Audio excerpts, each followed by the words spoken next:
সাম্প্রতিক সময়ে নারীদের উপর সহিংসতা হচ্ছে, বিভিন্ন মাদ্রাসায় যে বলাৎকারের মতো যে ঘটনা, যে বিষয়টি আমরা দেখছি, আসলে আমরা এই বিষয়টিকে আমরা এভাবেই দেখছি। বাংলাদেশে বিগত প্রায় দেড় দশক ধরে বাংলাদেশের শিক্ষা ব্যবস্থা বা বাংলাদেশের যে একটি সামাজিকীকরণ, যে সুস্থ যে প্রক্রিয়া, সেই প্রক্রিয়াটিকে পরিকল্পিতভাবে ধ্বংস করা হয়েছে। এখন একটা দেশে যখন প্রায় প্রায় ২০ বছর ধরে একটু অসুস্থ সামাজিক সাংস্কৃতিক বিকাশ সাধন হবে, তখন কিন্তু পুরো সমাজ ব্যবস্থা ধ্বংস হয়ে যায়। তো বাংলাদেশের পুরো সমাজ কাঠামো যখন ধ্বংস হয়ে গেছে, তখন এই ধরনের নানা ধরনের এই বলাৎকারের মতো ঘটনা বা নারীদের প্রতি সহিংসতা, ধর্ষণ, এই ঘটনাগুলো আমাদের সামনে আসছে বা এটির বহিঃপ্রকাশ ঘটছে। এগুলো সেই ধরনের ঘটনারই একটি ধারাবাহিক বহিঃপ্রকাশ মাত্র।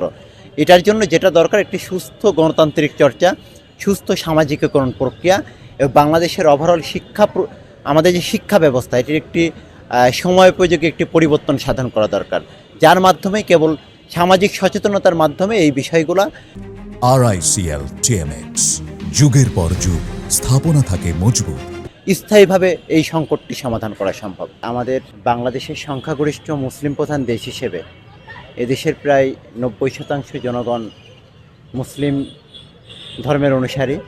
আমাদের এই পবিত্র রমজান মাস মুসলমানদের সিয়াম সাধনার মাস হিসেবে পরিচিত। এই মাসে একটি ধর্মীয় ভাব গাম্ভীর্যপূর্ণ পরিবেশের মধ্য দিয়ে ধর্মপ্রাণ মুসলমান তাদের যে সিয়াম সাধনা সেটি করে থাকে।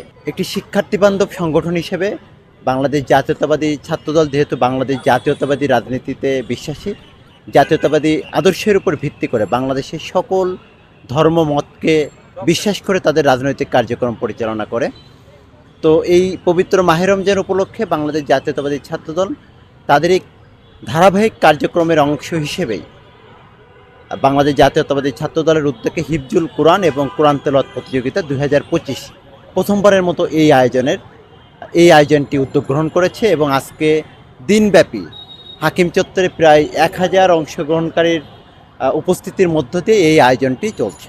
আমরা একটি ইনক্লুসিভ পলিটিক্সে বিশ্বাসী বাংলাদেশ জাতীয়তাবাদী দল বা বাংলাদেশ জাতীয়তাবাদী ছাত্রদল। আমরা মনে করি, যদি বাংলাদেশকে সত্যিকার অর্থে এগিয়ে নিয়ে যেতে হয়, তাহলে বাংলাদেশের সকল শ্রেণী পেশার জনগণকে সকলকে একসাথে নিয়ে এগোতে হবে। এখানে আমরা জানি যে বাংলাদেশের মাদ্রাসার ব্যাকগ্রাউন্ডের একটি বৃহৎ জনগোষ্ঠী যারা শিক্ষার্থী রয়েছে, যারা মাদ্রাসায় পড়াশোনা করে, আমরা যদি তাদেরকে কর্মক্ষম বা তাদেরকে যদি যুগোপযোগী না করতে পারি বা তাদের বর্তমান যে বিশ্ব ব্যবস্থা, এটির সাথে যদি আমরা তাদেরকে সময়োপযোগী শিক্ষা ব্যবস্থায় নিয়ে না যেতে পারি, তাহলে যেটা হবে যে আসলে তারা পিছিয়ে পড়বে এবং তারা পিছিয়ে পড়লে সার্বিকভাবে বাংলাদেশ পিছিয়ে পড়বে।